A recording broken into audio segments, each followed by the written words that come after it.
रविवार दिनांक 13 ऑक्टोबर 2014 रोजी ग्रामपंचायत रोडे अंतर्गत विकासकामांचे लोकार्पण व भूमिपूजन राज्यसभेचे नवनिर्वाचित खासदार धैर्यशीलदादा पाटील यांच्या हस्ते निलिमाताई पाटील, डी.बी. पाटील, परशुराम पाटील, मुरलीधर भोईर, संतोष पाटील, अमित पाटील, चंद्रकांत पाटील, दत्ता पाटील आदी मान्यवरांच्या उपस्थितीत करण्यात आले।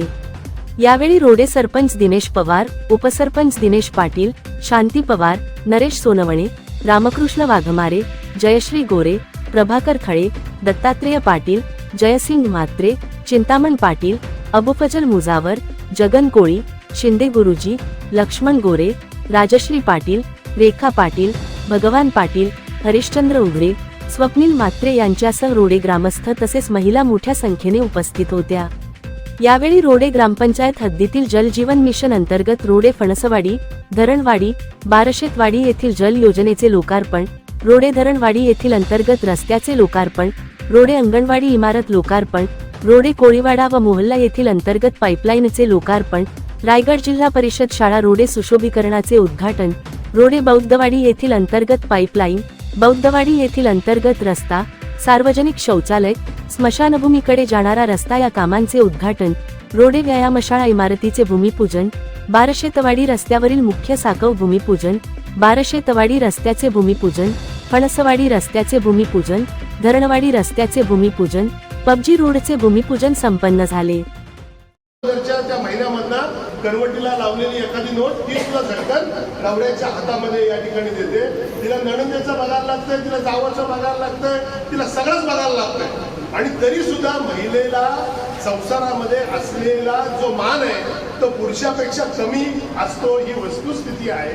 आणि ह्या वस्तुस्थितीच्या मागची गोष्ट एकच आहे की तिच्या कन्वर्टीला नोट नसते आणि म्हणून आत्ताच्या राज्य शासनानं ही गोष्ट अचूकपणानं या ठिकाणी घेतली। शासनाच्या एक गोष्ट लक्षात आली की महिलांना जर चांगले दिवस, जर महिलांना जर सन्मान जर द्यायचा असेल तर त्यांच्या शिक्षणावर खर्च तर केलाच पाहिजे, त्यांच्या आरोग्यावर खर्च तर केलाच पाहिजे, त्यांची सामाजिक प्रतिष्ठा कशी वाढेल हे तर या ठिकाणी बघितलंच पाहिजे।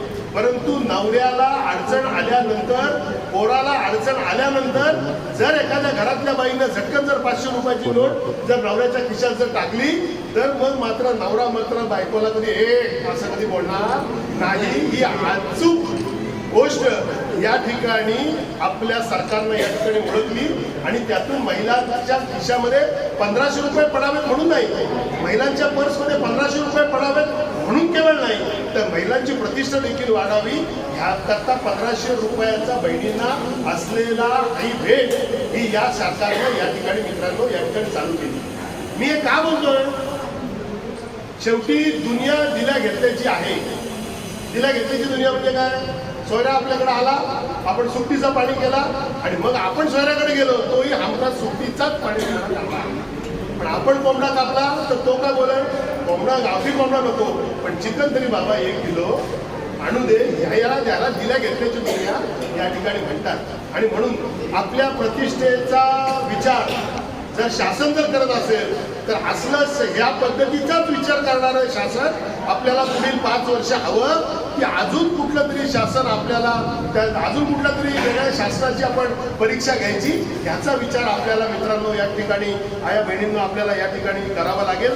आणि म्हणून लाडकी बहीण हा पद्धतीचं जी योजना देवाभाऊंनी म्हणजे देवेंद्र फडणवीसांनी जी आणली त्या योजनेचा सुद्धा आपण या ठिकाणी सत्कार केला पाहिजे, तो मान त्या ठिकाणी राखला पाहिजे।